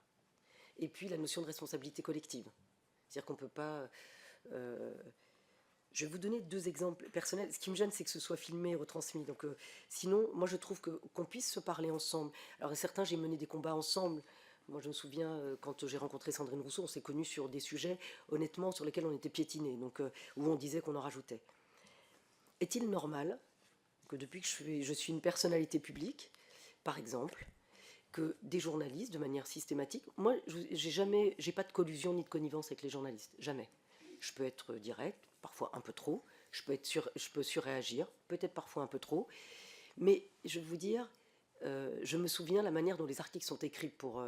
je prenais comme exemple Christine Lagarde, Michel Lemarie ou Nathalie Kosciusko-Morizet, et les articles étaient écrits me concernant. Et on prenait des détails qui étaient des détails très précis. Donc je me disais, bon, au bout d'un moment, ça va, là, maintenant, je pense que j'ai fait un peu mes preuves, non ? Parce que vous aurez remarqué que techniquement, et sur le fond de mon dossier, je vous mets au défi de trouver une seule polémique sur un fond de dossier, sur une erreur technique, sur une erreur de compétence. Donc le sujet, ce n'est pas la compétence, c'est la légitimité. Et la légitimité, c'est le sujet des discriminations. Et le sujet des discriminations, c'est le sujet des inégalités. Mais quand encore récemment, j'ai découvert que des journalistes ont sous-traité auprès d'autres journalistes et qui sont allés voir un de mes frères et un de mes cousins qui connaissent des difficultés, en disant on vous paye si vous pouviez témoigner contre Rachida Dati, puisqu'on est en train de faire un documentaire. Est-ce que c'est normal ? Est-ce qu'on le fait pour quelqu'un d'autre ? Est-ce que c'est normal que je bataille pour que ma fille ne soit pas ennuyée sur son environnement, qui elle voit, où elle voit ? Est-ce que c'est normal que les journalistes vont au Maroc ou en Algérie pour bien voir quelle est ma vraie vie ? Comme si... Alors moi j'ai dit au bout d'un moment, je vais créer une légende. je pense que, voilà, je vais créer des choses. Donc ce que vous dites sur le traitement, c'est valable pour les femmes politiques en particulier et pour une certaine catégorie. Voilà la réalité des choses. Donc ce que vous dites est une réalité, de dire quand vous prenez MHD ou Quanta ou autre, c'est vrai. Mais quand vous dites PPDA, je pense que nous sommes nombreux à avoir dit, quand c'est crime, c'est crime. Mais vous avez par ailleurs certains qui vous disent, c'était le contexte, c'est ce que je disais au départ, mais le contexte, même il y a 20 ans, le viol était réprimé, l'agression sexuelle a été réprimée, mais pourquoi à ce moment-là on n'a pas de signalement? On vous dit, la justice peut s'auto-saisir sur les crimes et les délits. Elle aurait pu le faire dans les années 80, puisque c'était connu, il y a des choses qui étaient connues. Alors on va vous dire, c'était connu que par certains. Ben, c'était connu par ceux qui ont le pouvoir. Donc, et je vais vous dire, c'est là où mon combat continuera. Je m'en fiche, j'en suis plus à ça près. Je dis simplement, après, il y a des dégâts collatéraux sur vos proches. Mais il faut continuer parce que c'est pas gagné. Parce que ce que vous dites, malgré tous les dispositifs qu'on met en œuvre, ça n'est pas gagné. Et donc, le sujet de l'honorabilité, c'est le sujet de la réhabilitation. Est-ce que quelqu'un qui est condamné définitivement, est-ce qu'il a le droit de revenir à son métier premier? Je trouve que sur le domaine culturel et le spectacle, effectivement, c'est un sujet et un débat qu'on a eu avec Christopher Miles, de dire, à la limite, j'ai purgé ma peine, j'ai le droit de revenir, puisque je n'ai pas d'interdiction. Personne ne m'interdit de refaire le métier qui m'a peut-être conduit à commettre un crime ou un délit. Mais là où m'a convaincu d'ailleurs Christopher Miles, c'est de dire, quand on est un acteur culturel et ces acteurs culturels vous font la leçon, donnent la leçon matin, midi et soir, y compris sur l'exemplarité.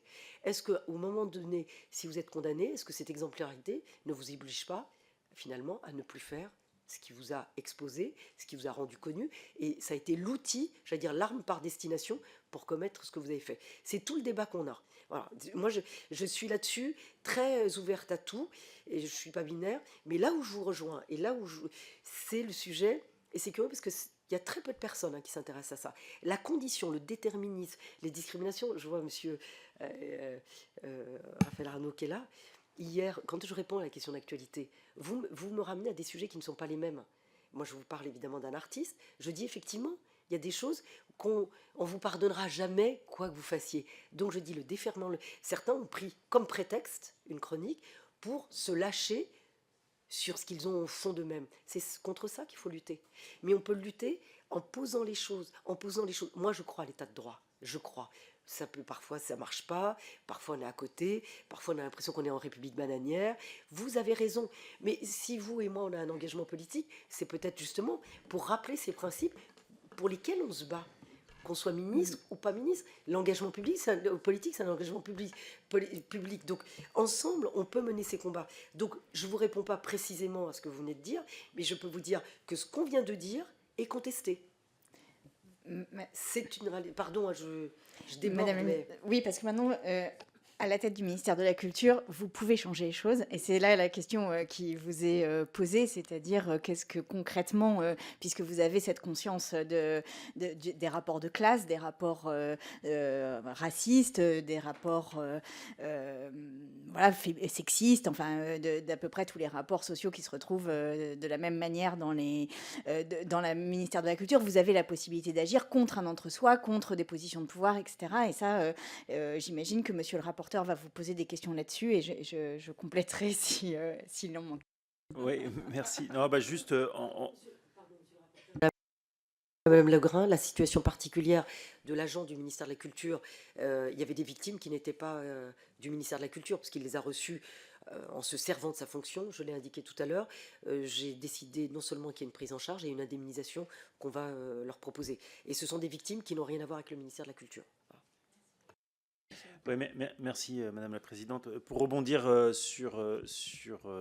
ça va faire la transition vers les sujets qu'on a encore à aborder, c'est la question de l'origine dans le monde de la culture est particulièrement importante. Il y a l'origine du pays, de son origine ethnique parfois, mais il y a aussi l'origine provinciale. C'est un vrai sujet. Voilà, on a un certain nombre on voit bien que parfois, dans certains milieux, le monde de la culture est assez parisien. Et que y rentrer, être un insider dans ce milieu, c'est pas toujours facile. Et donc à ce propos, première question rapide sur la formation, on a rencontré les équipes de l'école Rognoni à Paris, dans le 5e, qui est une école, alors c'est plutôt éducation nationale, mais qui est une école qui a moyen constant, permet à des enfants de faire leur parcours scolaire avec réussite et en même temps leurs activités artistiques et les endroits, les lieux où ils ont où ils sont performants pour les matières sportives et doués pour les matières culturelles. Est-ce que vous ne pensez pas qu'on pourrait imaginer que ces collèges se développent partout en France? C'est-à-dire qu'aujourd'hui, il n'y en a qu'à Paris. Alors, je vous laisserai le temps de réfléchir à ça, parce que c'est aussi une question éducation nationale. Mais avant, je voulais qu'on continue nos interrogations. On a été extrêmement frappés dans les auditions que nous avons eues, en particulier sur les techniciens, techniciennes, les jeunes acteurs, jeunes actrices, mais aussi sur un certain nombre de comédiennes et actrices qu'on va dire très installées, que l'on a auditionné à huis clos. On a été très surpris déjà d'un sexisme extrêmement présent, extrêmement existant, massif dans ce milieu, mais qui souvent était, et c'est pour ça que les formations, et on a assisté aux premières formations que fait le CNC sur les équipes de tournage, et on voit que ça va plutôt dans le bon sens, mais ce sexisme, il est hyper présent. Et à côté de ce sexisme très présent, on a aussi non pas un mépris, mais une méconnaissance des règles élémentaires du droit du travail. Évidemment sur ces questions de violence morale, sexiste et sexuelle, mais aussi sur quelque chose qui est acté, que parfois la mise en danger, la mise dans des situations dangereuses pour faire la belle image, pour faire le bon moment, voilà. Donc on a quand même vu que la connaissance du droit du travail est extrêmement insuffisante. Alors est-ce que l'on ne pourrait pas le renforcer dans les écoles qui sont les écoles de la République et les écoles publiques d'art, de toutes ces écoles-là, par des vrais modules sur le droit du travail et sur le droit en général? C'est un premier point. Et ensuite, est-ce que tout au cours dans ces formations qui sont les formations qui sont mises en place, rappeler aussi un certain nombre de ces règles. Est-ce que vous pensez aussi qu'on pourrait imaginer on a un CCHCT aujourd'hui dans le cinéma et l'audiovisuel, peut-être qu'on pourrait les renforcer. Ça, Madame la Présidente est très persuadée de cela. Et ouais. Ouais, d'accord. Et le deuxième sujet, c'est qu'on n'a pas de CHSCT dans le secteur du spectacle et vivant, de la musique. Ils n'en disposent pas. Est-ce qu'on ne pourrait pas imaginer soit que le même, ou je ne sais pas, ou deux différents, ça c'est à voir, c'est plus compliqué. Ok. Alors, et dernière question, vous l'avez souligné tout à l'heure, sur ces questions de respect du droit du travail, on voit que les inspecteurs du travail ont énormément de mal à pouvoir aller sur les tournages et sur les lieux de tournage parce qu'ils ne savent pas où ils sont. Est-ce qu'on ne pourrait pas imaginer qu'il y a un registre, c'est-à-dire qu'au moment donné, quand il y a les autorisations, enfin quand le CNC donne, dans le travail que fait le CNC, il y ait les registres de tournage, les lieux de tournage, et que la production, s'il y a évidemment, parce qu'on sait que sur une production ça peut changer, il y a obligation de rappeler que le tournage a lieu à tel endroit et qu'il a été changé de date, d'heure, etc. Voilà, donc plusieurs questions sur le droit du travail et sur la formation au droit du travail. Madame la ministre. Alors, sur les CHCT de branche, effectivement, je suis favorable. Ah pardon, je suis favorable. Donc, sur les lieux de tournage, le registre où on a tous les éléments d'information, je vous l'ai annoncé dans mon propos liminaire, j'y suis favorable et le CNC s'est lancé là-dessus. Donc, vous ne pouvez pas avoir une inspection du travail sans avoir le lieu de travail. Enfin, donc, ça va évidemment de pair. Donc, ça, j'y suis favorable. Sur la formation au droit du travail dans les écoles et lieux de formation, parce que, effectivement, là, vous avez raison. il y a très peu d'écoles en fait nationales au métier artistique. Je prends l'exemple de l'école nationale des écoles d'architecture. Le profil des étudiants, c'est très CSP+. Hein. On est dans la reproduction sociale totale. Hein. Donc ça, j'ai ouvert. Ça, il faut... Parce qu'on ne peut pas dire, oui, mais bon, c'est un concours. Non, c'est un concours, mais les conditions du concours ne permettent pas à tout le monde de pouvoir et le présenter, et le préparer et le présenter. Donc ça, il faut ouvrir. J'ai décidé aussi de doubler avec Christopher Max les classes préparatoires publiques, parce qu'il y a des classes préparatoires pour des écoles d'art qui sont pratiquement privées et donc qui coûtent très cher. Et donc ça, on voudrait en doubler le nombre. Sur les écoles qui permettent d'accéder sans condition de diplôme pour certains, mais moi ça me fait toujours peur quand je dis sans condition de diplôme, quand on parle de réduction des inégalités, on a l'impression que réduire les inégalités, c'est que pour les gens qui n'ont rien fait. Donc non, il y a des gens qui sont qualifiés, il y a des gens qui ont des diplômes, mais qui ne peuvent pas accéder à certaines catégories de métiers ou de secteurs. Et moi, ce que vous disiez sur les actrices que vous avez reçues, moi je reçois pas mal d'artistes de toute nature qui demandent à me voir, des jeunes artistes, des plus confirmés. Ils vous disent tous, et pourtant des gens qui ont bien réussi, mais ils vous disent que les structures de décision, d'autorité ou de pouvoir, c'est très fermé. Donc c'est ça qu'il faut revoir. Mais on a la Cinéfabrique qui est à Lyon et Marseille, ça marche très bien. Moi, j'y suis allée. Puis là, ils ne sont pas au chômage. Hein. Ils trouvent tous des emplois et ils sont très bien employés. Et là, c'est très divers.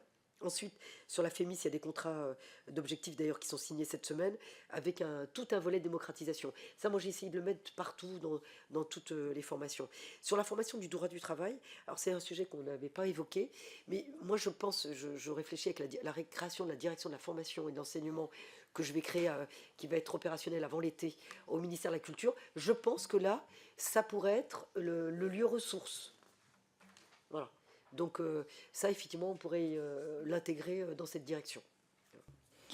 Merci. Moi, je vous relais une question qui nous a été suggérée par Nadège Bosson-Diagne lors de son audition, que je vous invite vraiment à regarder parce qu'elle est très forte, d'avoir des quotas dans les programmations des théâtres, des films, voilà, de mettre en place des quotas. Alors évidemment, on lui a posé la question des statistiques qui appuieraient la question des quotas, et elle nous a répondu ceci, donc je vous le livre, c'est oui, mais en fait, c'est violent de nous demander des statistiques pour constater que les programmations sont essentiellement blanches, que les acteurs sont essentiellement blancs, etc. Et finalement, on n'a pas besoin vraiment d'avoir de statistiques pour s'apercevoir qu'il n'y a pas de diversité dans la plupart des programmations, ou du moins que ça manque de diversité dans beaucoup d'endroits. Qu'est-ce que vous pensez de cela et quelle est votre opinion là-dessus ? Je la connais bien et on en a beaucoup parlé. Et on se connaît avant même que je sois ministre de la Culture. C'est un sujet qui nous occupe. On passe notre temps à parler de ça, donc on renouvelle jamais le discours. Donc ça montre qu'il y a des choses qui n'ont pas avancé. Ça revient aux statistiques ethniques. Moi, c'est ça. Moi, je serais beaucoup plus sur des critères sociaux, parce que je pense que l'origine. Alors après, vous avez des critères physiques et d'apparence. Et les métiers de la culture sont des métiers d'apparence. Sur la télévision, le cinéma. Donc, il y a ces sujets-là. Moi, sur les programmations, effectivement, France Télévisions avait commencé évidemment sur ces sujets, parce que rappelez-vous, on avait reproché à Mme Ernotte d'avoir dit le mâle blanc de 50 ans. Moi, je serais plus sur la diversité des formations, la diversité des filières, la diversité des conditions sociales d'origine, des parcours. Alors après, parce que si on tombe sur le blanc-noir, après on va où ? Moi, je suis dans quelle catégorie ? Non mais... Je ne répondrai pas à ça, non, mais je pense mais que non, vous le savez. Non, c'est pas ça. C'est que après, moi j'ai peur de ça. Ça s'est toujours posé. Moi, je considère que c'est un critère important à avoir parce qu'il n'y a pas de diversité. Je le dis, d'ailleurs, les directeurs qui sont ici et vous-même, chère Madame Basilis, on ne peut pas dire, par exemple, le ministère de la Culture, je pensais que c'était le ministère le plus ouvert. C'est le ministère le plus fermé. Il y a une contradiction. Parce que le secteur permet l'ouverture et donc le refus du préjugé, le refus la discrimination, ben, ce n'est pas vraiment le cas. Donc, alors vous allez me dire, c'est aussi le secteur qui veut que... je discutais par exemple sur l'Opéra de Paris, l'orchestre, c'est souvent nos enfants, il y a beaucoup de reproduction aussi sociale parce que c'est lié aussi à la spécificité du métier. Donc tout ça, moi je vais vous dire, je ne dis pas joker, il y a des sujets où je pourrais vous dire le lundi, je suis pour à fond parce que j'ai vu des choses scandaleuses. Puis le lendemain, Et je me dis, attention, voilà. Moi, Peut-être que vous pourriez fiche pas. diligenter une étude là-dessus ou une recherche un peu pour savoir si ça pourrait Alors, être utile oui, ou mais pas. vous le mettriez sur quoi, le critère? Sur la diversité d'une manière générale. Oui, Mais mais ça, diversité, non, mais vous voyez, voilà. quand le Festival de Cannes a été accusé suite au prix du meilleur réalisateur à Oui. Polanski, il y a quand même eu un renouvellement du jury du Festival de Cannes. Et manifestement, il y a eu une ouverture à la diversité, à différents profils, etc. Donc quand on veut, on peut, quoi. Oui, mais C'est-à-dire moi- que... Moi, je le fais de toutes les nominations qui me reviennent. Comment ça se passe? On vous apporte la nomination, on vous dit c'est dans 3 jours. C'est vrai qu'au début, je me laissais avoir. Donc, je signais vite une nomination ou un renouvellement. Aujourd'hui, je prends mon temps. Moi, je dis, ça peut être vacant ou je fais une intérim. Je prends mon temps. Et les 3 qu'on me propose, d'abord, je veux quand même avoir une bio quand même pour voir un peu le parcours. Mais je dis, moi, je veux pas qu'on dise, on a sélectionné pour vous. Je voudrais voir ce qu'on a sélectionné et parmi qui on a sélectionné. Donc là, on a changé. Mais c'est très volontaire. Demain, je ne suis pas sûre. Et ça, je ne peux pas le figer. Et donc, c'est pour ça, regardez sur le CNC, par exemple, sur la commission. Moi, j'ai souhaité qu'il y ait une commission avec des auditions pour avoir plus de transparence. Et comme ça, chacun pouvait candidater. Et moi, je pense qu'on devrait, sur des nominations un peu ou sensibles ou de visibilité, parce que le jury, ça se voit tout de suite si on ne renouvelle pas, de pouvoir avoir comme ça des commissions plus transparentes. Alors c'était les Césars et pas le Festival de Cannes, et mes excuses pour cela. Mais après, oui, parce que sur le CNC, c'est assez contradictoire avec le fait que ce soit votre ancien directeur de cabinet qui Alors moi, je suis super à l'aise. Je vais vous dire, quand il m'a indiqué qu'il voulait... D'abord, il m'a indiqué qu'il souhaitait passer l'audition. D'abord, on était entre la dissolution, la censure, le truc. Et donc, moi, je n'ai pas à entraver des ambitions des uns et des autres. Je trouve qu'en plus, il était jeune, il avait des qualités. Et j'ai souhaité, je n'aurais pas aimé avoir à nommer sans aucune transparence de rien. Parce que j'aurais dit, on me reproche ce que je reproche aux autres. Et donc, ils ont installé une commission, il y a eu des auditions en toute transparence chez Olivier. Et moi, même les membres du jury, je ne m'en suis pas mêlée. Et personne ne peut vous dire que j'ai appelé quelqu'un, que j'ai soutenu quelqu'un, c'est faux. Voilà. Donc après, c'est vrai qu'il y a eu, je crois, qu'une femme ou 2 femmes. C'est vrai que quand il y a des candidatures, les femmes, spontanément, ne se présentent pas. Oui, et d'ailleurs, il y a des universités qui ont fait des dispositifs très intéressants où en fait ils ouvrent l'appel à candidature et ils ne procèdent au recrutement que quand il y a moitié de femmes dans les candidates et moitié d'hommes. Et en fait, ça donne, c'est en Suisse notamment qu'ils font ça, et ça donne des résultats assez étonnants en matière de recrutement derrière. Monsieur le rapporteur, Juste, je vais vous donner un exemple, justement. Lorsque j'étais garde des Sceaux, c'est vérifiable, c'est statistique. Il y a une majorité de femmes dans la magistrature. Mais les postes à responsabilité, procureur généraux, premier président, j'avais 2,5% de femmes. Et donc, j'avais demandé au directeur des services judiciaires de me proposer des noms et des promotions où il y avait des femmes. Et première remarque, on me dit, on vous a mis des femmes et on ne prend pas de risque parce qu'elles sont à 6 mois de la retraite. Donc c'était quand même, il y avait ça. Et la deuxième chose, on me mettait des profils, genre par défaut, il faut vite nommer.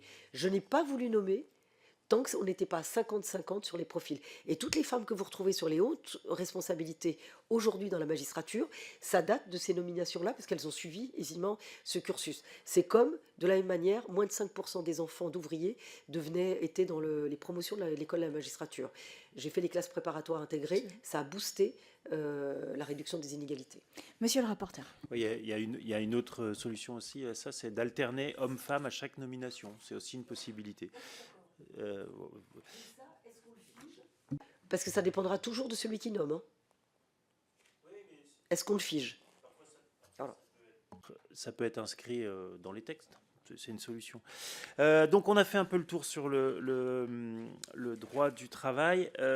Je voulais revenir maintenant sur peut-être un corollaire du droit du travail, c'est la question de la façon dont sont contractualisés les contrats entre aujourd'hui les actrices et puis quand il y a des scènes d'intimité. Est-ce que, enfin, les contrats et les scénarios, on a vu que dans de nombreux cas, il y a eu un dérapage parce que parce que le scénario n'était pas suffisamment écrit.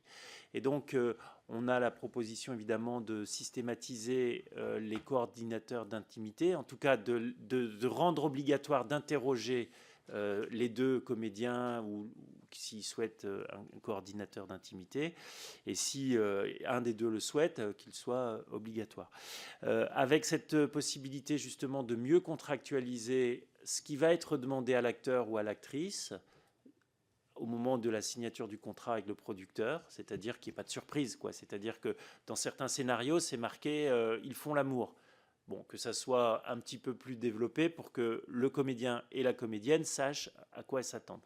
Donc, premier point, coordinateur d'intimité, cette question, elle me semble importante. Et cela marche aussi pour le théâtre et pour le spectacle vivant, parce qu'on a vu, on a le cas un peu dramatique à Rennes, enfin, au moment du spectacle à Rennes sur le spectacle L'Inondation, où on a eu une actrice qui a profondément souffert, sans doute d'un manque de coordination d'intimité, et pour le coup un comédien, donc un baryton qui, suite à cette affaire, a arrêté sa carrière. C'est assez dramatique parce que c'est un double gâchis. Donc coordinateur d'intimité, et ensuite peut-être quelque chose qui va profondément agacer tous les réalisateurs et les producteurs, c'est que sur des scènes où il y a nudité et à l'écran on peut voir les comment dire, aidez-moi, Madame la Présidente, les parties intimes. Voilà, voilà ce que l'on peut autrement appeler les fesses, le sexe ou les seins, qu'il y ait la possibilité pour les comédiens de valider les choix au moment du tournage. Voilà. Et ça, c'est possible s'il y a eu un processus avant, évidemment, comme ça, il n'y a pas de surprise. Parce qu'effectivement, si il n'y a pas de dialogue et puis à la fin, le comédien ou la comédienne dit je ne veux pas qu'on utilise ça, alors que jusqu'à là, ça n'a jamais été discuté, ça risque d'être parfois problématique pour le film. Donc, qu'est-ce que vous pensez de ces idées autour de ces questions d'intimité, de questions de nudité dans les films? Madame la ministre, et après je vous propose qu'il y a Sarah Legrain qui a une dernière question, et après je vous propose qu'on en termine. Madame la ministre. Le coordinateur d'intimité, il s'est généralisé. Hein. Donc, si on... Pas dans le spectacle vivant. Ah non, pas dans le spectacle vivant. Pas dans Mais, le spectacle vivant. Pardon? Pas dans le spectacle vivant. Oui, mais le spectacle vivant, c'est comme tout à l'heure sur le protecteur, enfin sur le représentant enfant. Alors, moi, je suis favorable, y compris pour les scènes dont vous avez parlé, monsieur le rapporteur. Enfin, on ne peut pas filmer quelqu'un à son insu ou montrer des images à son insu. Donc, tout ça doit être évidemment évoqué avant, et en tous les cas, avant même le montage, enfin, avant la dernière mouture. Moi, j'y suis favorable. Ça là-dessus. Et s'il faut, soit on oblige le CNC, ou par recommandation, ou on le met directement. Mais ça, moi, j'y suis favorable. Le rapporteur, attends, on finit sur monsieur le rapporteur. Je vois l'heure qui tourne et on n'a effectivement pas du tout fait toutes notre questions. Mais enfin, vous avez un questionnaire, vous pourrez. Non, mais c'est nous, c'est qu'on a été très bavards, vous et nous, et on n'a pas posé toutes nos questions. Et on en a plein. Je voulais juste un point sur la question assurantielle et sur la question des assurances qui peuvent être un levier. On l'a vu, un certain nombre d'enquêtes parfois internes ou parfois même de dénonciation des faits ou de plaignants ou plaignantes qui ne prennent pas la parole et qui ne disent rien parce qu'ils savent que s'ils disent, ils cassent le film, ils cassent le spectacle. Voilà. Est-ce qu'on pourrait imaginer qu'aujourd'hui on a une clause d'assurance, pas tous les assureurs, seulement quelques-uns, qui permettent d'indemniser jusqu'à 500 000 € pour 5 jours de tournage, et on sait que ça peut être insuffisant. Est-ce que vous pensez qu'on pourrait travailler avec les assureurs pour aller plus loin, voire pourquoi pas rendre obligatoire cette clause d'assurance? Ça pourrait peut-être être une solution, sachant que l'assurance pourrait pourquoi pas être reprise aussi dans la question du crédit d'impôt, ce qui permettrait d'encaisser le surplus de l'assurance dans les films. Voilà. Madame la ministre, pour la réponse. Merci Madame la Présidente. Alors, effectivement, on me met l'assurance d'interruption de tournage, ça a été mis en place depuis 2021. Ça n'a jamais été utilisé à ce jour. Voilà. Mais moi, je suis assez favorable qu'on travaille, que le CNC travaille aussi avec les assureurs pour trouver une nouvelle forme de clause. Soit ça n'a pas été utilisé parce qu'on n'en a pas eu besoin, soit elle est mal écrite ou mal adaptée. Voilà. Donc ça, on est assez d'accord pour revoir la clause elle-même. Merci beaucoup pour toutes ces réponses. Madame Legrain, pour une dernière question. Non, c'est bon. Merci pour l'ensemble de vos réponses. Si on a des questions complémentaires, on se permettra de revenir vers vous par Alors, écrit. moi, je vais vous dire, Madame la Présidente, je trouve que ce sujet, qui est un sujet structurant de la société et qui est, on voit bien avec et l'actualité et tout ce qui se passe, moi, je suis à votre disposition. Si vous pensez qu'il y a des choses où je dois préciser, vous pouvez m'écrire sans problème. Ou si vous souhaitez évidemment qu'on aille plus loin sur certains aspects ou certains dispositifs, je suis aussi prête à aller plus loin. Ayez en tête que la direction que je crée sur la formation et l'enseignement, peut-être que vous avez des suggestions à faire pour voir comment aussi on peut y mettre, parce que c'est vraiment sur les écoles. Il faut savoir qu'en France, quand je suis arrivée, il n'y a même pas de cartographie des écoles. Et donc, peut-être que vous avez des propositions à faire vis-à-vis des missions de cette direction enseignement-formation. Merci. En tous les cas, on a entendu vos réponses favorables à bien de nos propositions. On en aura sans doute d'autres encore dans le rapport. Et derrière, Merci nous compterons beaucoup. sur vous pour le vote d'une loi cadre sur le j'aimerais, sujet. oui. Voilà. Merci beaucoup. Merci beaucoup, Madame la Ministre. Merci, Mesdames et Messieurs. Et